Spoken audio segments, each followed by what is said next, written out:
Selamat pagi, Bapak, Ibu, dan Saudara. Semoga Anda bahagia dan penuh sukacita pada hari ini.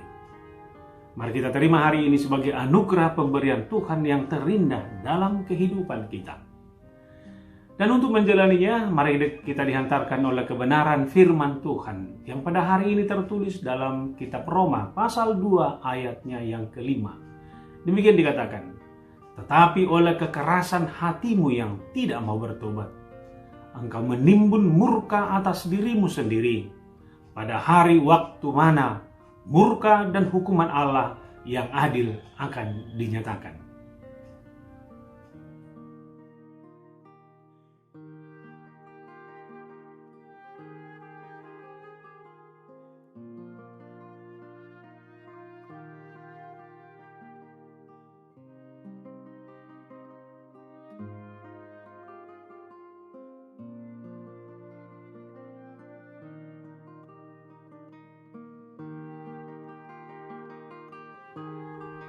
Saudara yang kekasih, saya tidak tahu apa yang terjadi kalau sekiranya hidup ini menjadi sebuah ruang sidang di mana Allah akan memproses lalu menjatuhkan hukuman bagi setiap orang yang melakukan kesalahan.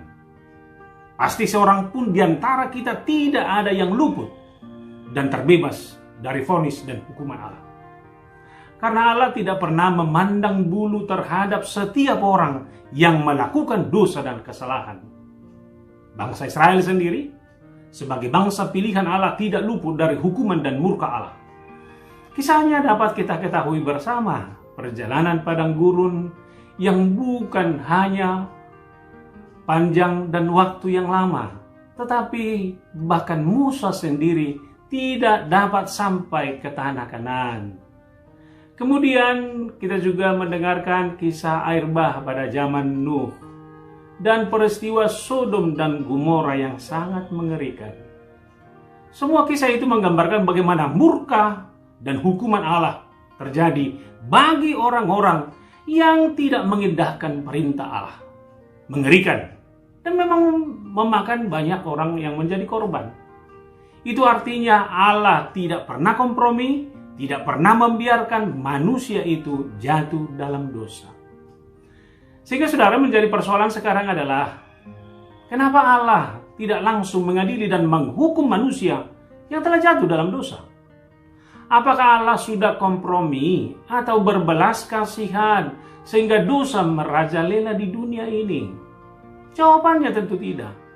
Allah di dalam kasih-Nya justru memberikan kesempatan kepada manusia untuk bertobat. Sehingga saudara, ketika Tuhan masih memberikan waktu bagi kita sekarang, ini adalah kesempatan yang berharga bagi kita. Saya harus katakan, segeralah bertobat sebelum murka Allah dinyatakan. Belajar dari kehidupan orang-orang Yahudi yang menjadi alamat penulisan surat Paulus ini, dan belajar dari kehidupan kita saat ini juga, kita harus jujur. Banyak orang yang merasa dirinya paling benar, lebih hebat, dan cenderung menyalahkan dan merendahkan orang lain. Bahkan tidak jarang juga kita menemukan sikap orang yang gampang menyalahkan dan menghakimi orang lain.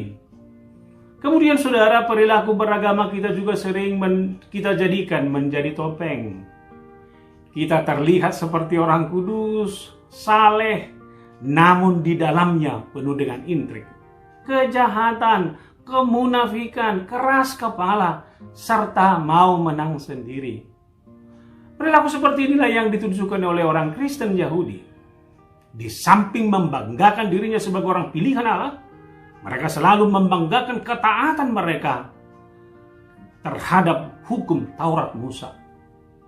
Sehingga saudara, mereka merasa lebih benar, lebih suci dari siapapun. Bahkan dengan arogansi ini mereka pun cenderung gampang mencemooh dan menghakimi orang lain sebagai manusia berdosa. Melalui nas kita ini, perilaku seperti inilah yang mau dibabat habis oleh Paulus. Sama seperti Amos dalam perjanjian lama, di mana kekerasan hati, tegar tengkuk dihubungkan dengan hari murka Allah. Paulus menginginkan agar mereka cepat menyadari bahwa dengan menghakimi orang lain, mereka justru menunjukkan ketidakbenarannya di hadapan Allah. Segera bertobat dan meninggalkan perilaku tersebut adalah sikap yang terbaik dan terpuji, sebab Allah tidak menyukai itu. Dan jika mereka masih terus meneruskan itu, inilah yang disebutkan oleh Paulus, mereka justru sedang menimbun murka Allah yang akan menghukum mereka nantinya. Oleh karena itu, saudaraku, siapapun kita juga yang menghakimi orang lain, kita sendiri tidak terbebas dari kesalahan itu. Sebab dalam menghakimi orang lain, engkau menghakimi dirimu sendiri. Karena engkau yang menghakimi orang lain melakukan hal yang sama juga. Tetapi kita tahu, saudara, bahwa hukuman Allah berlangsung secara jujur atas mereka yang berbuat demikian. Kita juga tidak boleh lupa bahwa tugas kita adalah menegur, bukan menghakimi. Sebab menegur dan menghakimi itu, saudara, sangatlah berbeda. Menghakimi itu selalu dibarengi oleh sikap arogan dan sombong, merasa diri lebih hebat dan orang lain lebih lemah, sehingga cenderung bersifat negatif. Sedangkan menegur adalah sifat yang positif dan terpuji, yang dilakukan semata hanya untuk membangun kesadaran kepada orang lain untuk merubah dirinya menjadi lebih baik. Maka saudara, mari kita percayakan diri kita melalui iman dan ketaatan kita kepada Kristus, seperti apa yang telah Paulus lakukan. Hidup kita sama seperti Paulus akan menjadi jauh lebih baik jika kita mau bertobat dan tidak melakukan kejahatan terhadap siapapun.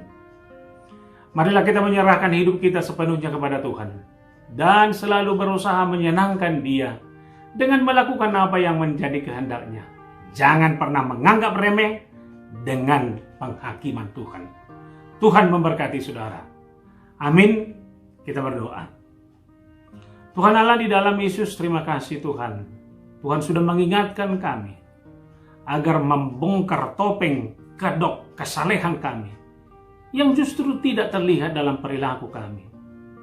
Agar kami tidak mempermainkan juga hubungan kami dengan Tuhan, seolah-olah kami ini baik, lalu kami jatuh dalam sikap arogansi dan kesombongan.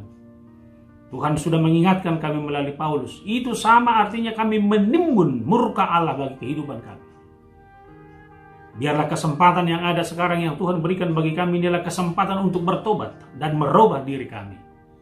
Kami mau terhindar dari murka Allah. Kami mau anugerah dan pengasihan Allah. Berkati kami Tuhan, hanya di dalam Yesus Kristus, yang adalah Tuhan dan Juru Selamat kami yang hidup. Amin.